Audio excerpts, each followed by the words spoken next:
Hey, I'm Alex Radcliffe from Board Game Co. And today I get to talk about Primal again because I already did a review of Primal and I really like this game quite a bit. In fact, it's very early in 2021 and we'll go through this whole campaign shortly. Timestamps down below, the game overview, the pledge level, should you back it, all that stuff, including discussions about costs of the game, VAT, all of that will be included. But it's very early in 2021. I do want to be clear with that. So this is not a prediction, but I will say that Primal is in a very good spot already to be my 2021 favorite Kickstarter. My most hyped, most anticipated, most whatever. It doesn't mean, to be clear, that it's a game for you. It does not.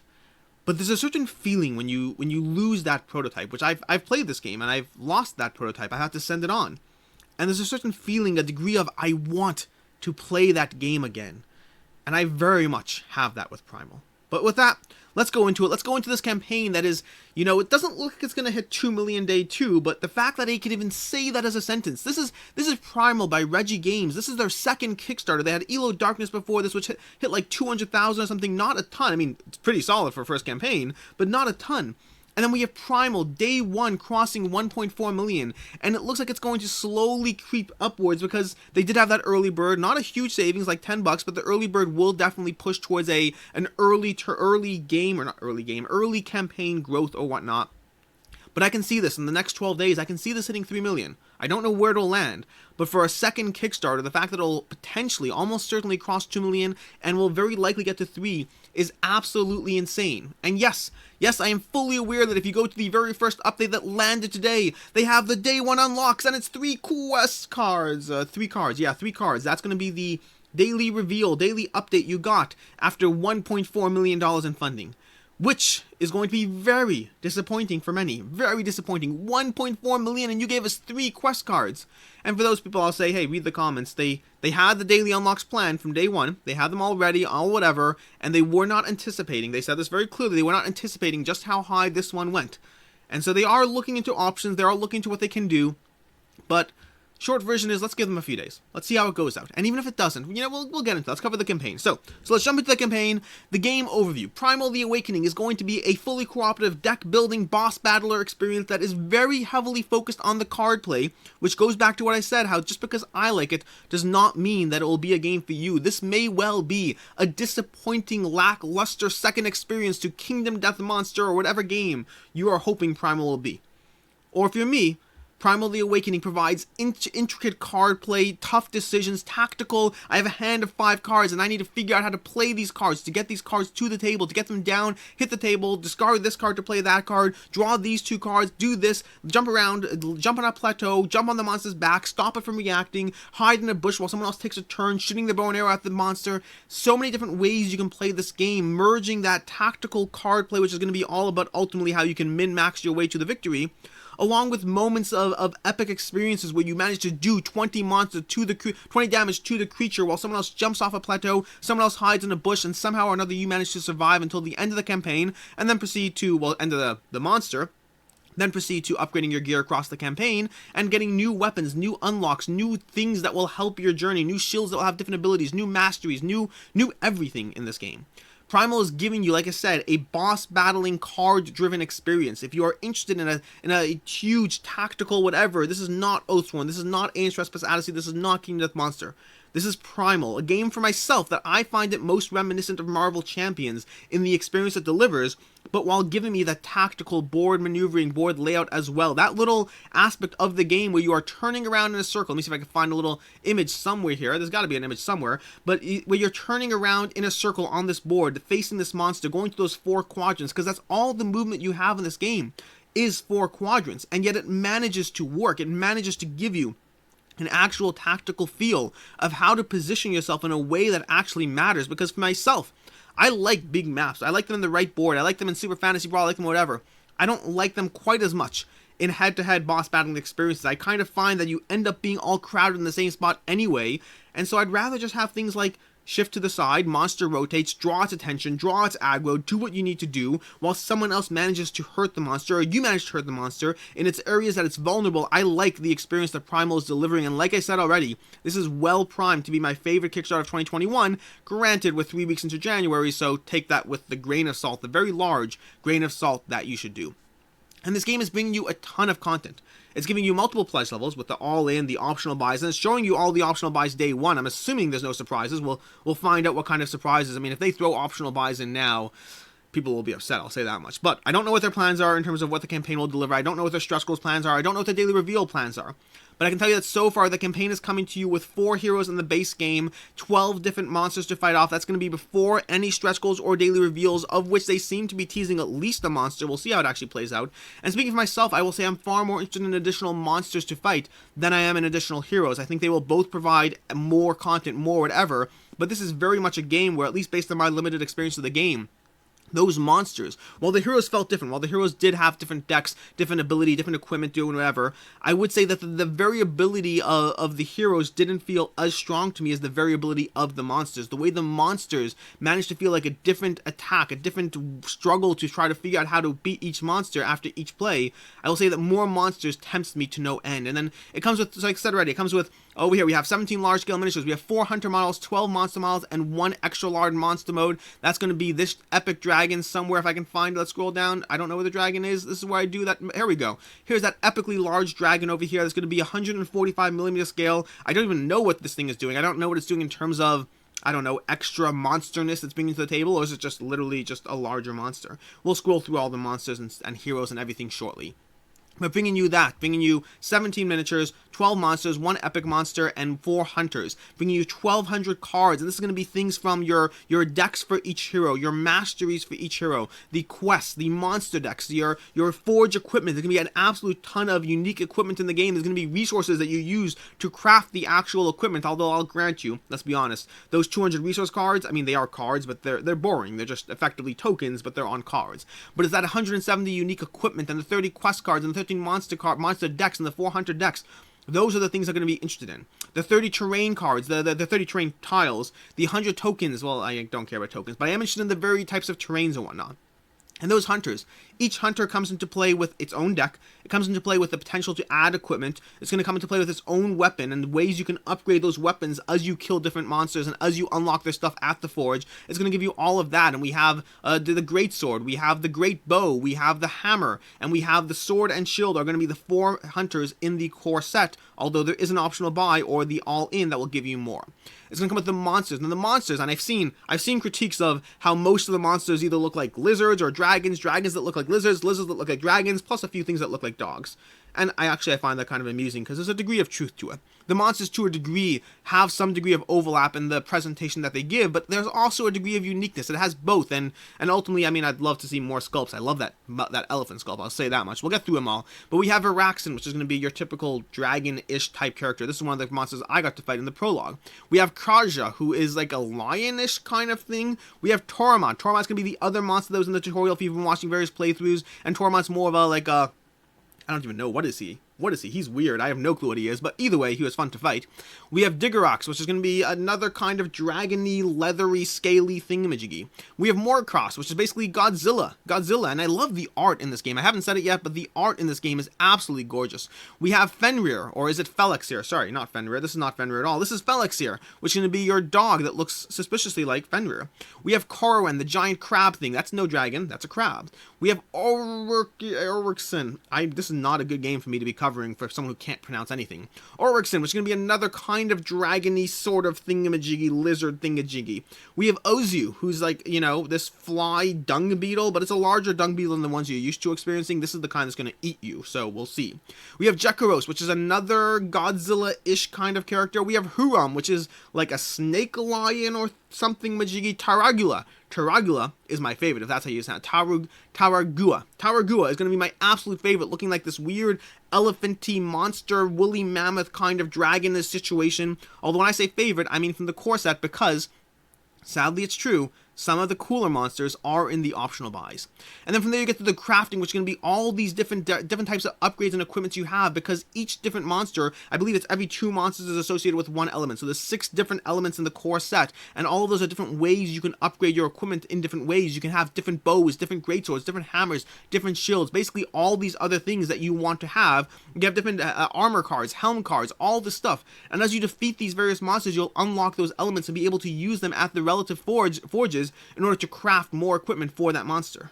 And so we have thunder, we have, what was this? We have coral, we have crystal, we have fire, thunder, we have metal, we have, yeah, that's going to be it. There we go. Those are the elements you have. And so we have all those, and giving you just tons more weapons. And all these weapons will come with different abilities. So you might have weapons that say, when you play 2 red cards as a character, you get to do an extra this. When you play a blue card and a yellow card, you'll get to do that. When you cycle your deck, you get to do this. You're all building and crafting this character and these upgrades and all this combination of abilities and gear and everything that all works to somehow provide an awesome build to take out that monster that you've been struggling with the past few turns. And then we have this giant super monster, which I have no idea what it actually does. Might be in the rules. I don't know if I've read the rules. I played this game. And so we have the combat board, we have tokens, we have terrains. Now I don't know what their plans are. I really don't. I don't know what Reggie's game's plans are for this campaign, but if I have one wish, it's that we get 3D terrain. I want 3D terrain so badly because, I mean, the terrain's fine, but I'll put it this way. I don't know what their plans are, but if they don't give me 3D terrain, I'll find someone who's selling it on Etsy, because that you need something else on that board. You need some more stuff. And then from there we have the first optional buy, which is going to be the 5th player expansion, which gives you 2 more characters in case you want to play with 6. They said this already, you could theoretically play with 6, nothing's stopping you, but they call it a 5th player expansion and give you 2 characters. So we have 2 hunter classes, which are going to be the dual blade hunterish kind of thing. I don't know what this is, but it looks cool to me. That's good enough for me. All with their own equipment sets for all the various types of the various types of elements you'll find in both the base game and the expansions. We have the heavy gun, which is like a crossbow cannon shooting thingamajiggy. All those kind of stuff. It works. It's like, looks like a sniper rifle at times. I don't know what's going on here, but it's more stuff that I like, which I'm cool with. Then we have 3 different monster expansions, each one bringing a new element, as well as 2 monster models for each one. So we're going to have the monsters. We're going to have Pazis, which looks like a plant opened up and decided to eat you. And look how gorgeous that artwork is. It's something else, I'm telling you. We have Nagarajas, which are going to be another kind of pinkish, feathery dragon thingy majiggy, I don't know, and both with their element. Then we're going to have the Mythos of the Uber, or the Venom expansion, this snake. This snake is something cool, I like that snake. And then we have Hydar, or Hydar's first. Hydar's going to be like a wood dragon lizard thingy. And then we have Raykal, the snake. The snake looks cool, I'll fight that thing and maybe win, maybe not. Not as terrifying as the snake from Core Quest, but close.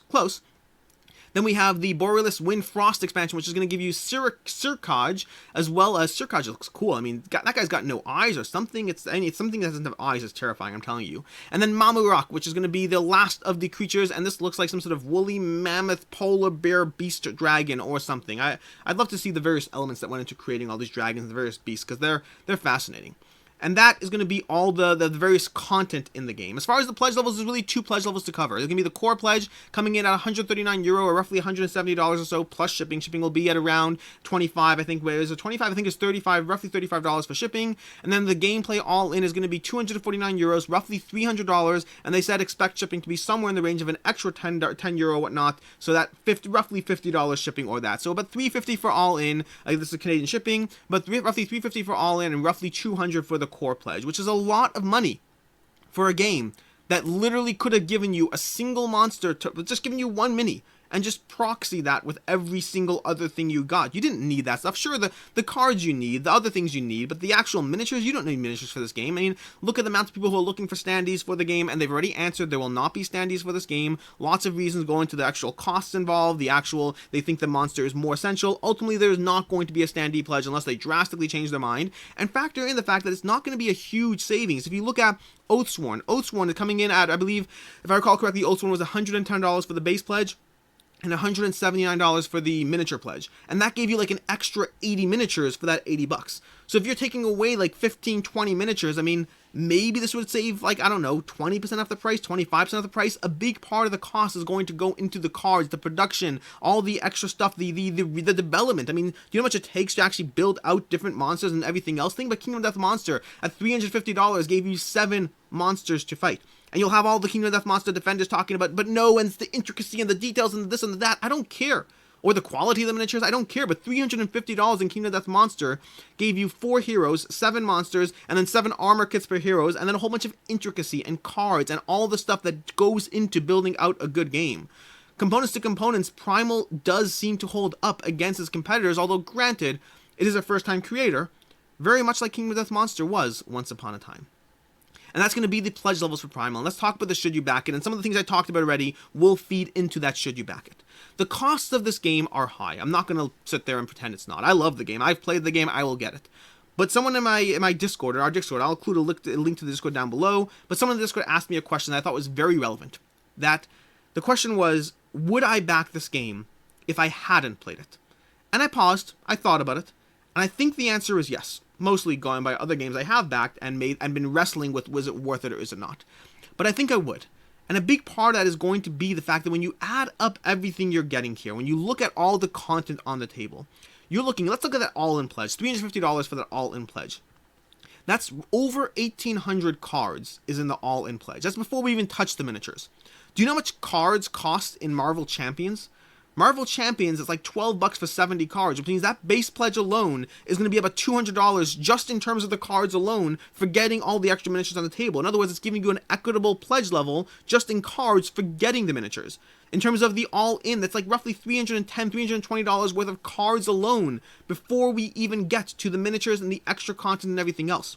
And this game is giving you a lot. It's giving you 12 different monsters, and we haven't talked about stretch goals or daily, not stretch goals. We haven't even talked about daily reveals, but it's giving you 1,200. It's giving you 12 different monsters, one mega monster. It's giving you, in terms of if you bought the all-in, you're getting 18 different monsters plus that one mega monster plus 6 different heroes. And each one of those things, as you develop and level up, each comes with its own. I mean, there's like 9 different weapon sets for every single hero. That's 9 times 6, or 54 different weapon sets for all the heroes, and that's not factoring in that each weapon set still comes with multiple tiers. So each weapon set, I believe, is like 3 for each set, so it's 54 times 3, 150 different weapons for every single hero that you play in this game. That's pretty impressive. That's a good degree of variability that you're getting in the game. Now, this is not going to line up to Oathsworn. It's not going to line up to Arena of the Contest in terms of the sheer value you are getting for this game. It's not. I don't think Primal is the best back that has ever been on Kickstarter, not by a long shot. But I also think it's a pretty solid back, all things considered, when you look at this and you measure it up against various other games, like even some Command Kickstarters. And in terms of the miniatures, Primal is not delivering an equitable level of miniatures for $350.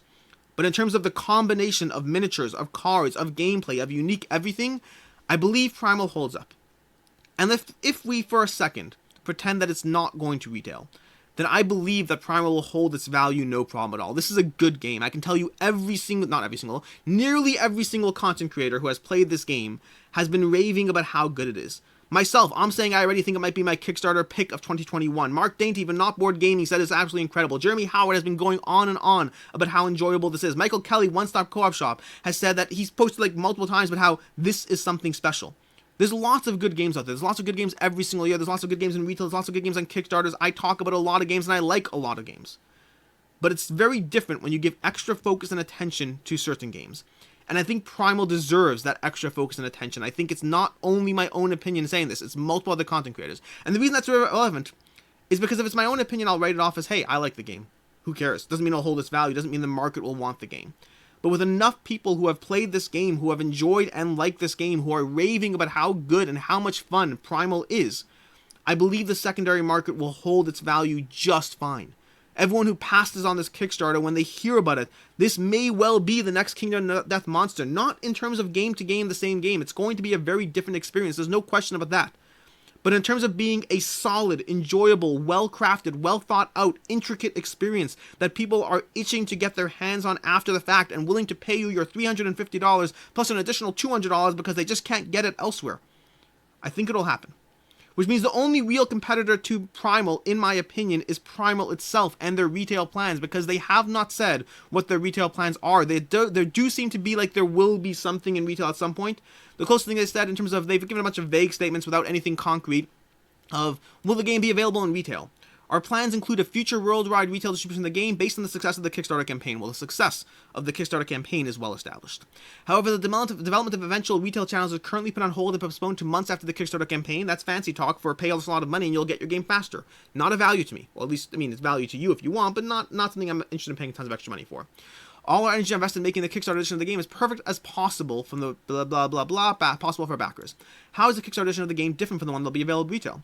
The retail version will not contain stretch goals, or daily unlocks as it were, and it will probably be very different in terms of content with respect to the Kickstarter edition. Also, the MSRP of the game is much higher than the price we are offering in this Kickstarter campaign. which effectively means they're not telling us exactly what the retail plans are. They may well not know, to be clear. I'm not saying that they know and they're keeping a secret. I don't know what their plans are, if they know, if they don't. Maybe they'll have a standee version down the road. I know Freedom 5 is doing that with their game. They're doing a Kickstarter with miniatures and then a standee version down the road. That's very possible we'll see that here. Now, for myself, I'm going to get that because I want the miniatures. I'd rather have the miniatures. For the secondary market, I'm certain that your miniature copy will hold its value just fine. And if it's not miniatures, that's being something different. They said that it'll be substantially different, but they didn't say in what.